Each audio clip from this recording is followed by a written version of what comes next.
जिनका जाप मनु और शत्रुबाजी करते थे। ओम, हिलिम, हरिम, श्रीम, सोहम।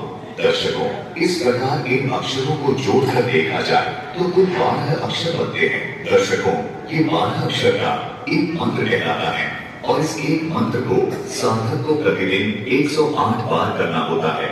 यही वो 12 अक्षर मंत्र है। इनका जाप मनु और शत्रुबाजी करते थे। ये आदि सनातनी पूजा के प्रथम चरण के मंत्र हैं। इन्हीं मंत्रों को संत रामपाल जी महाराज अपने शिष्यों को देते हैं। दर्शकों, आप सोच रहे होंगे ये जो ओम शब्द है इसको एक ही अक्षर क्यों गिना गया, जबकि सुनने व बोलने में एक प्रतीत नहीं हो रहा।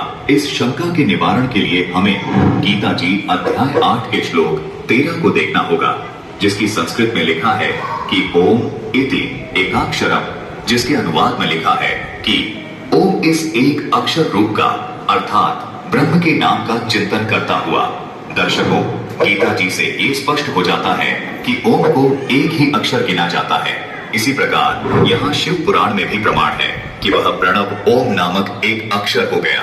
इसी प्रकार रामचरितमानस की इस चौपाई में भी अनुवादकर्ता ने ओम को एक अक्षर गिना है, तभी ये 12 अक्षर होते हैं। दर्शकों, इससे स्पष्ट है कि शास्त्रों के आधार पर ओम शब्द को एक अक्षर ही गिना जाता है। दर्शकों, किसी भी श्रद्धालु को ये शंका नहीं रहनी चाहिए कि ये अक्षर सही है या ये वाले अक्षर सही हैं। जैसा कि आप इसी रामचरितमानस की इस चौपाई में देख रहे हैं कि यहाँ अक्षर शब्द लिखा है।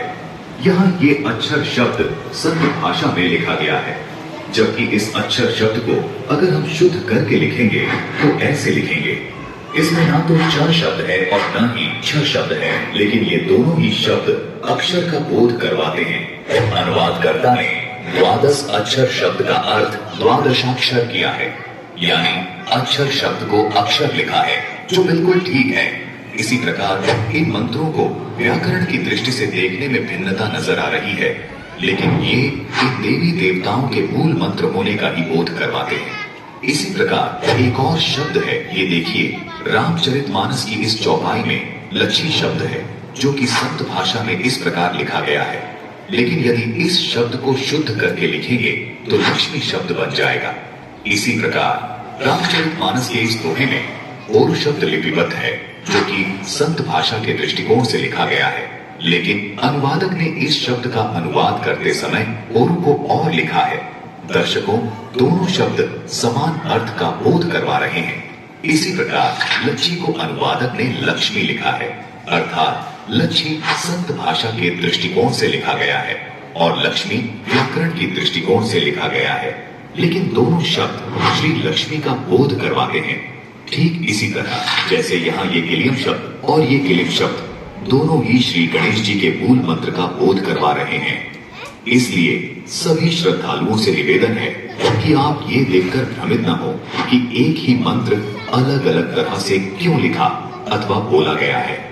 दर्शकों, ये आदि सनातनी पूजा के प्रथम चरण के द्वादश अक्षर मंत्र हैं। इन मंत्रों को केवल पूर्ण संत से लेकर ही जाप किया जाता है।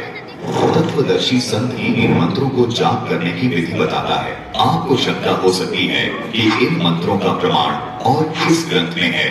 दर्शकों, ये तो प्रमाणित हो ही चुका है कि आदि सनातनी